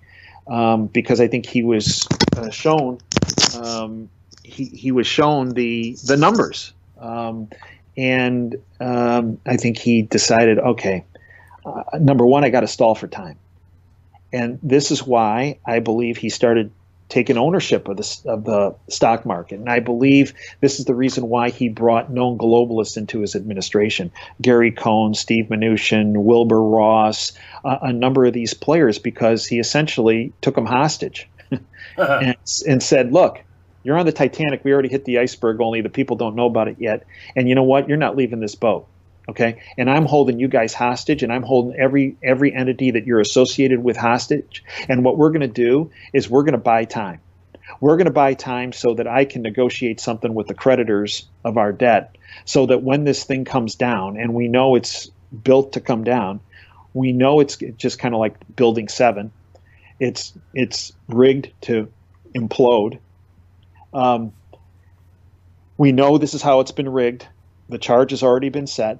So what I need to do is I need to buy time, and I need to make it so that when this occurs, hundreds of millions of people are not going to be devastated, and we have to make it so that the world doesn't blow up when this comes down. And you're going to help me do this. And you might not like it, but you're going to help me do it. And all the other clowns that you associate with in these globalist organizations, these Rothschild, Rockefeller, Axis parts of the financial world, they're also going to help whether they like it or not. And I believe what he's been doing over the past 2 years is he's utilized their magic wands, as Obama put it. He's been utilizing their magic wands like never before to blow this thing to the upside, if you will, to levitate it. And in the meantime, it's kind of like lifting a house up in the construction industry and then trying to slide some supports in underneath it to protect it as he's been holding this house that he has to move up to hold it there, and he's trying to slide in supports. And I also believe he's also been trying to educate the public of who the ultimate force that's led to this problem is. That's the Fed. Now remember, the Fed is one tentacle of the globalist syndicate. Many people believe they're the head of the snake. They aren't. If you want to start looking at financial institutions, you mentioned it, the Bank of International Settlements, BIS, in Bern, I believe it is, or the IMF, the International Monetary Fund. Basel, I'm sorry, Basel. So these are the entities that are the central banks, and they're all part of the syndicate. And I believe this is why we see, you had mentioned before about the Rothschilds acting up recently, right? Right. And Rob Kirby presented a report to us that through his sources that the Rothschilds were selling a lot of their paper assets, right? Yeah. Over the past several months. Wonder why. But this is also why they're acting out, much like Brennan acting out, Hillary Clinton acting out with these hysterical tweets in the past, not since December 20th, but prior to that. It's because they're desperate, panic, cornered, and they're going down. And they know how to play offense, but they don't know how to play defense, and they lash out. And I believe that Trump is not just trying to take the Fed down and point the finger at the Fed, but what he's doing is he's also going at a higher level, BIS, IMF, and this is where we are. This is the war that we're in right now, and right now we have Trump. He actually put out recently, I'm contemplating firing the Fed chairman Powell, which he can do. Well, which he can do, actually, according to the chart of the Fed. But here's the thing, Greg. Here's the thing. Again, I think some of that is theater. I think what he's trying to do is point the public, because he knows the bought-off lamestream controlled globalist media are going to, look what he's talking about. He can't do that. But in doing that, in wafting those flames, the public is hearing, well, wait a minute, if Trump is saying he's going to fire the Fed, maybe the Fed's a problem. And then Trump is out there, meanwhile, talking down China. China's trouble, China's criminals, they do all this illegal activity. And then he says the other day, well, my real problem is the Fed, not China. Okay? So what's happening is that the globalists, I believe, are trying to bring the system down. I think they're trying to bait Trump by raising interest rates. They're trying to bait Trump into firing Powell, into blowing up the Fed, and then because of that, the system crashes and everybody blames Trump. This is very similar to when you and I spoke about Khashoggi. We were some of the first people to talk about the fact that Khashoggi was really an operative of the Muslim Brotherhood. Yes. And what they were trying to do is have Trump bite that apple and nail Saudi Arabia, and then Saudi Arabia's response would be to pull the petrodollar, which would blow up the financial system, and everybody would point to Trump. I believe they tried to bait Trump again with Powell and with him raising rates. He didn't take that. So here's the thing. Trump, I believe, knows the system is going to come down. He's trying to soften the impact of it coming down. Okay, and what he's doing is if he fires Powell, the system's going to come down and they're going to blame him. but he knows the system is going to come down, and he's trying to soften that blow. But he wants it so that when the system comes down, people are pointing the finger at the right direction, which is at the Fed and at the globalist syndicate and the BIS and the IMF. And so he's going to go over there. I mean, he made a wonderful speech last year at Davos, and he's going to have another. I think he's going to have another barn burner this year. I think that he's going to basically mark his territory and put the blame where it belongs. I think with all this this massive immigration that they're trying to destroy everything. Now you got Merkel in your face. You have to give up your national sovereignty. I mean, what is that, Dave? They're now in your face.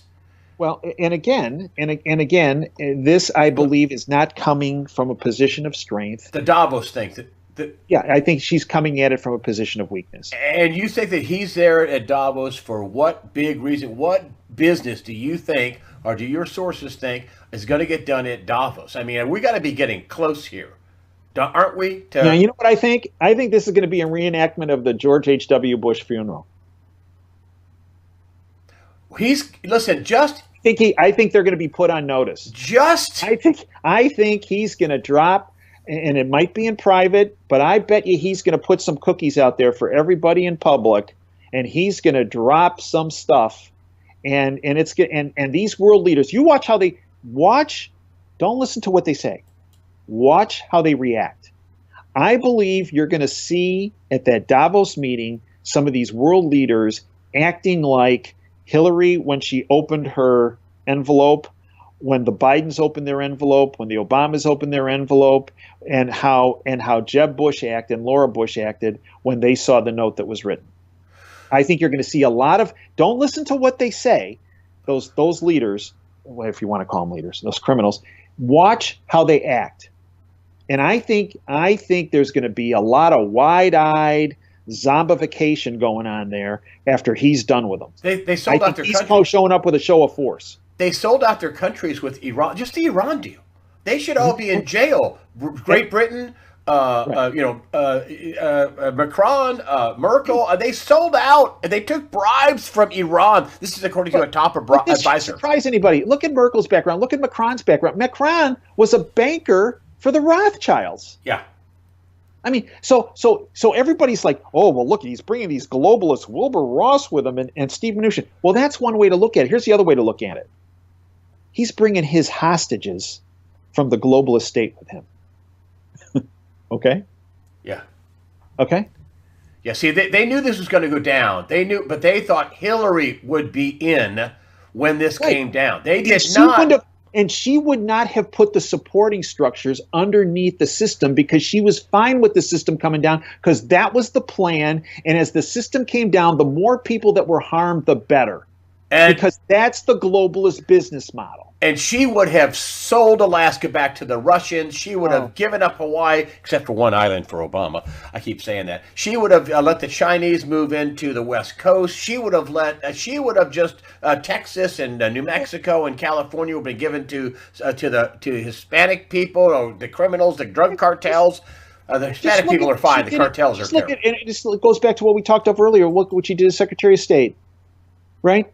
She weaponized Al-Qaeda. She weaponized ISIS. She led to their development. She didn't care about her protection or server because she didn't care about America. Well, and again, the Inspector General, Michael Horowitz, presented information at the hearing.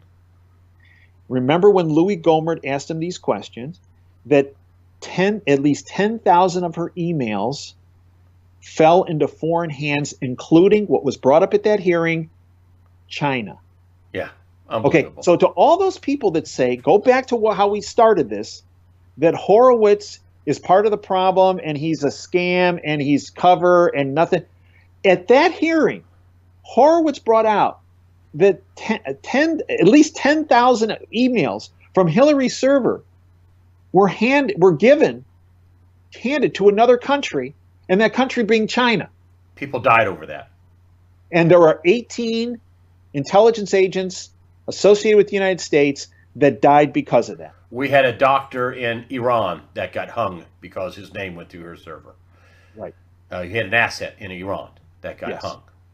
Yes. So, I mean, The reset, the dollar reset. Are we going to get a reset in the dollar after? I don't think it's going to be before the Davos thing. There's business to be done in Davos.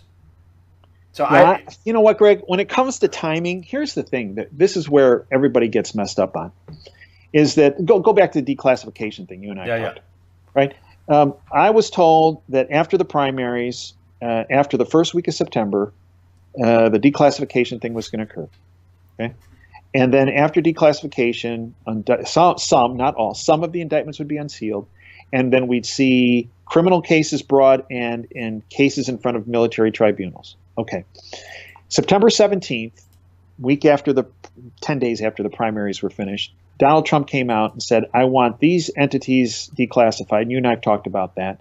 FISA warrants of Carter Page, the 302 forms of Bruce Orr, fourth in command at the Department of Justice under Obama, and the third thing being the text messages between McCabe and emails and texts and emails between McCabe and Comey. And this will show treason was done. Well, it's going to show a number of things. The FISA warrants were going to show that Loretta Lynch approved the first one. It never went in front of the FISA court. The text messages could well show that there was some planning of violence against the president. And the 302 forms, I believe, of Bruce Orr will show that actually Bruce Orr was one of the writers of the fake Russian dossier. They all pin it on Steele, and Steele was involved in that, obviously, and actually recently testified in the London court that the reason why the dossier was created, this is him under oath in the London court, was to utilize, for Hillary to utilize in overturning the election. Okay. But the Orr thing is going to show that he was one of the writers. The DOJ, the fourth highest guy. Obama's DOJ, right? And that the White House, the West Wing of the White House, was involved in knowing that this was in true happening. In other words, involved in sedition. Okay, so Trump came out September 17th, said, "I want these declassified and I'm unredacted." And then what happened, and this is what ultimately I believe led to Sessions going, was that Sessions, and we've talked about this in previous interviews, Sessions slow-walked that declassification process. Because of that, he resigned. We now have Matt Whitaker, as the acting AG. Just this past week, it was determined that by two ethics boards, I believe, in the Department of Justice that reviewed all this, and Whitaker and his previous statements and all that stuff, that in fact he can oversee the Mueller investigation, and in fact, I believe has the jurisdiction to push through with the declassification. But understand something: Trump could do that today. Okay, he could do it today as the chief executive officer of the United States, as the president of the United States. He could say, "I want it." He said it on September 17th, and then they said, "Oh, let's flow walk this through." He could do it today, and the only reason why I believe it hasn't happened as of today is because he believes the timing is not right for it to happen. Okay, and there's only one person. You can wish it, I can wish it. Our sources can tell us, "Hey, this is going to happen." But as far as the exact date, there's only one person that can determine when that happens, and that's Donald Trump. You think he's going to ultimately do it? He has to. I do believe, because his family dies. The classification process, because I believe it opens Pandora's box. I believe it opens what really General Flynn was involved with.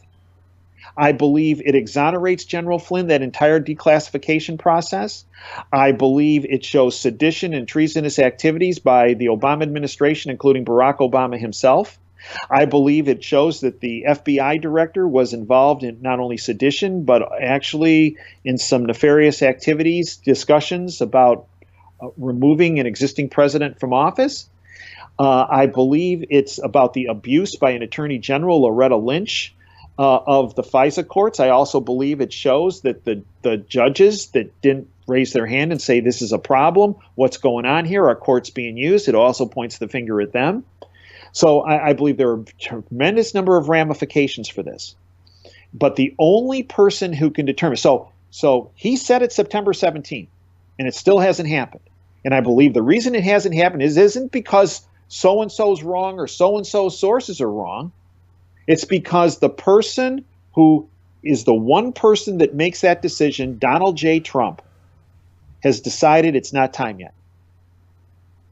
And the people are going to go to jail over this, right? I mean, Yes. these people are going to get prosecuted, and they're going to confiscate assets. I mean, he put out these at least two executive orders that I know of, that December 21st, 2017, and another one about voting and about interfering in elections. They're going to confiscate assets.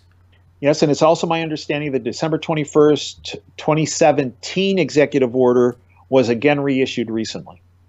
So he intends to. That's a big component, having the Treasury come in and say, "Yeah, all your stuff, it's ours. You committed this act. We're taking your stuff." I mean, they're going to freeze bank accounts. They're going to take property. It easily pays for the wall. Well, that wall times 1,000. And here's the other thing about the wall, right? The wall's being built. Yeah. Everybody's saying, well, the wall's not happening, and the wall's it's not going to happen, and Ann Coulter, she went off the blah blah blah. Well, as I understand it, the Department of Homeland Security is overseeing a 20-mile piece of the wall, 30 feet tall, west of El Paso. It has a 6 feet deep concrete footings and 4 feet wide footings, so they can't tunnel underneath it. It's also my understanding that while the president was in the Oval Office over Christmas, waiting for the Democrats to come back with the $5 billion in funding, that he signed a contract for, I think, 115 miles more of the wall. Now remember, we previously passed this funding bill for the military, who obviously can be involved with the Army Corps of Engineers in building the wall. He's got discretionary funds. My dad, when he was in the military, was part of the Army Corps of Engineers. And he said, yeah, we were building stuff all over the place, and all over the country. So I believe the Army Corps of Engineers is involved. We know the Department of Homeland Security is involved. He just signed a contract for 115 miles of the wall. So, what this whole government shutdown's about is, number one, it's a globalist nightmare. The government has been shut down now for a week. He tweeted out, and who's noticed? And he's tweeted out that, hey, Democrats, the people that are not getting paid are people who voted for you. Now, 96% voted for, Hillary Clinton, the criminal, in Washington, D.C. Right, and the globalist played in his hands, because what he's showing is that the government shut down, and is anybody having any problems here? So the question is, what do these people do? And that's part of what he's trying to do here. And he's also trying to point the finger at the globalists, saying, look, this is, and remember, he has said human trafficking more in the past 2 weeks than he has. I mean, he's said it a lot over his presidency, but it's almost 24/7 when the wall's about human trafficking, about drug trafficking, and about keeping people safe, right? And he's been hammering that. And anyone who's against the wall is against those entities.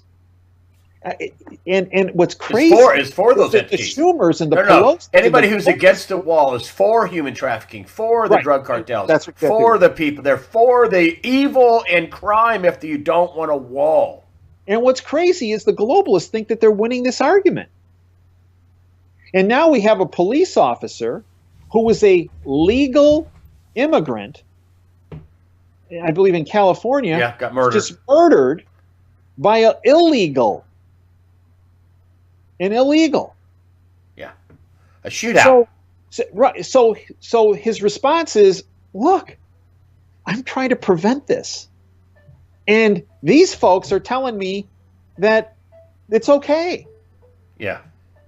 So every day that goes by, the bought off lamestream fake media want to tell you that this is hurting Trump. That this is hurting the nationalist movement. This is hurting. I don't see it. I don't either. The currency reset. We're going to get a currency reset, right? Are we going to get more gold and silver involved in this reset? A lot of people are saying, Jim Rickards, for one, a financial expert, says, the gold price is going to have to be about $10,000 an ounce. That's what's going to have to happen. We're going to have to revalue. Have you heard from your sources they have a plan B for the currency? Well, what I've heard is that the only way to solidify the financial system is to tie the currency of a country to something fixed and something that has long-term value. And that's gold and silver. So I believe in order to fix the financial system that the globalists have destroyed, Yeah. there has to be a reset. And that reset has to be tied to something that has been seen as having physical value for, 5,000 years? And that's gold and silver. You think they'll be talking about this at Davos at the Global Economic Forum, the 22nd through the 25th of January? I think it was probably also discussed at the G20 meeting recently in Argentina. And I believe that it is a topic of discussion that is just not reserved for those large events, that it's an ongoing discussion that happens on a daily basis. Would you go out on a limb and say this is the year the people that created all this treason and fraud, I mean, from the gun running to the Iran no signature deal fraud to the the criminality of the voter fraud? We haven't even talked about that. What about the voter fraud? When's that? What are we going to get? What are we going to get on that? Well, what I was told about the 2018 voter fraud was that, and a lot of people disagree with me on this, and a lot of people send me nasty emails about this. I can only tell you what I've been told, and what I've been told is that there were significant voter, not only irregularities, but criminal acts, and that the 2018 election was used to catch these people, and that these people, some are in the process of being prosecuted. Some are being flipped to get up to people higher above them of where this all emanated from. But the ultimate goal of the 2018 election fraud that was caught is to utilize this to make sure and to ensure that the 2020 election is sound. Wow. Granted, there will be some type of voter irregularity in 2020, but not to the level it was in 2018 or the level it was in 2016. But I have not been told that there have been for example, folks say, well, we understand that all the 2016 election or 2018 election is going to be overturned. About all these events that happened in California and Orange County and the like. And frankly, I would be good with that, but that's not what I'm hearing. And the last question, then we're going to wrap it up. This is a long interview, and there's not going to be any other interview, folks. This is it, so watch it all. Would you go out on a limb and say 2019 is the year that the hammer of justice is going to fall on the globalists and the traitors who have been running America for not just in the last 8 years, but for the last, 25, 30, 40 years? Is the hammer of justice going to fall in 2019? So the answer to that, I believe, is yes. And I believe it has to be, I believe if it doesn't, it will have meant that the globalists won.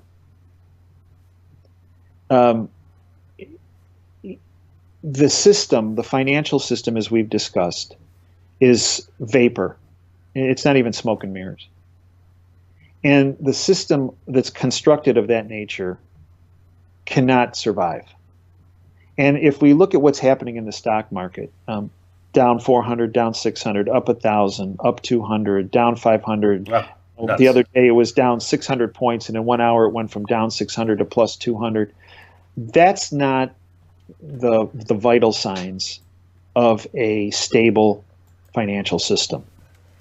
That's the indication of a system that's breaking or is actually broken. And the system, the financial system, and I also believe if you call it the political system, is equally as dire shape.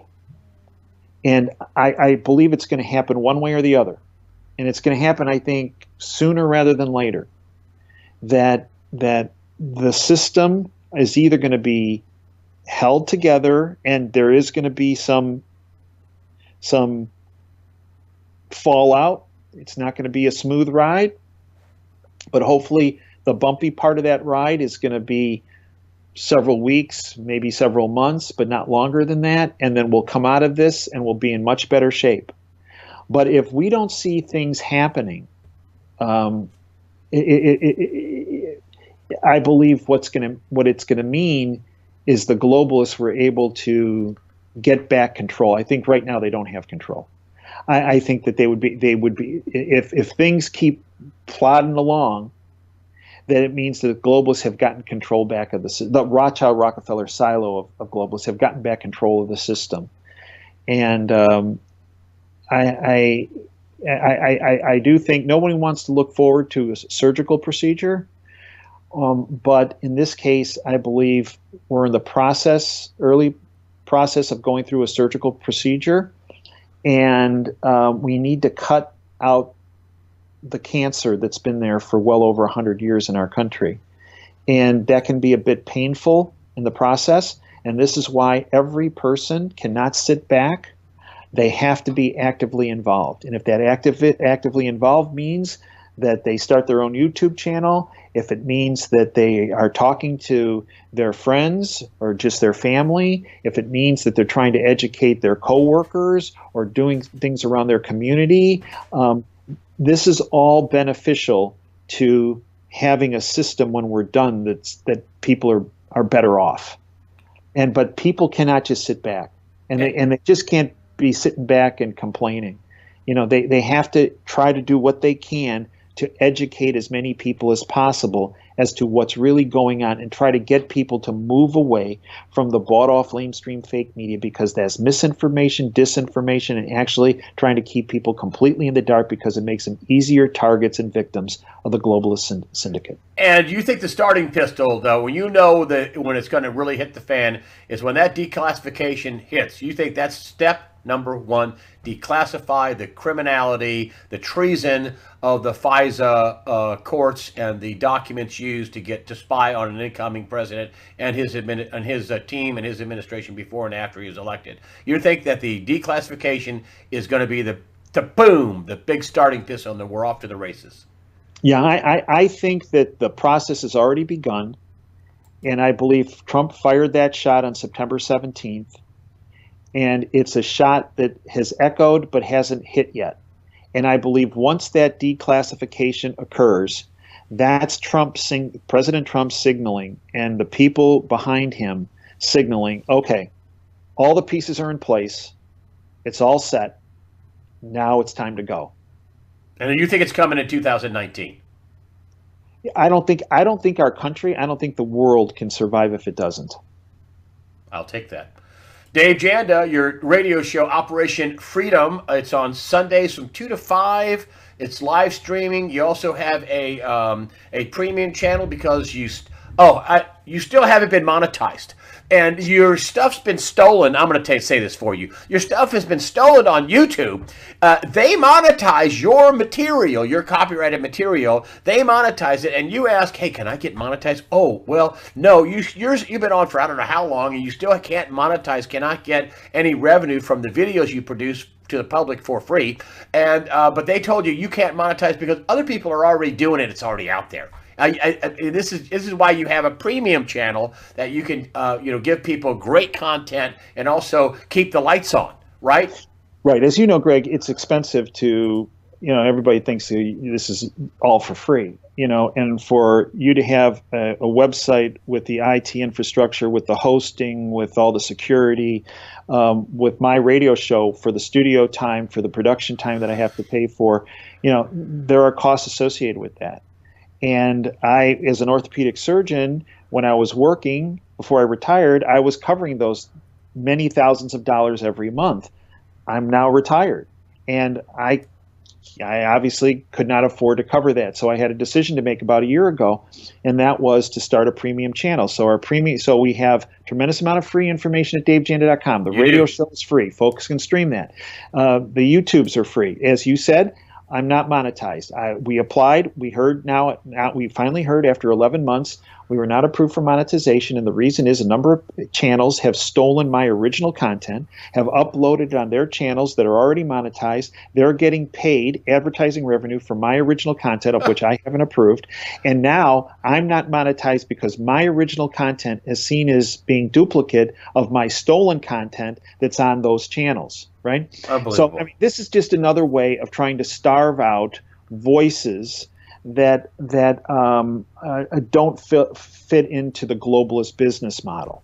Now, so with our premium channel, we have extra shows. We have access to all of our, so the radio show is free, but the podcasts are on the premium channel, 24/7 availability. Our WTF show, which is a geopolitical analysis show, video show. Our interview show, of which you've been a valued guest in our interview show, Insider Insight show. We have our healthcare symposium series there, and our contributing editor section. That's part of our premium channel. That's 30 cents a day or $9 a month. Folks they don't have to sign up for a year. They can sign up for a month. If they don't like it, get rid of it, but not sure why they would, because again, the sources that I've developed over the past 30 years are very unique. I don't know anybody else who has that background of sources to present that information. But that's how I'm able to keep putting out the free YouTubes, because I'm not getting monetized there, and this is the only way we have to make ends meet. So again, we'd appreciate folks joining our Freedom family. I appreciate, Greg, everything that you do, not just with your show, but being a very good friend of mine, and always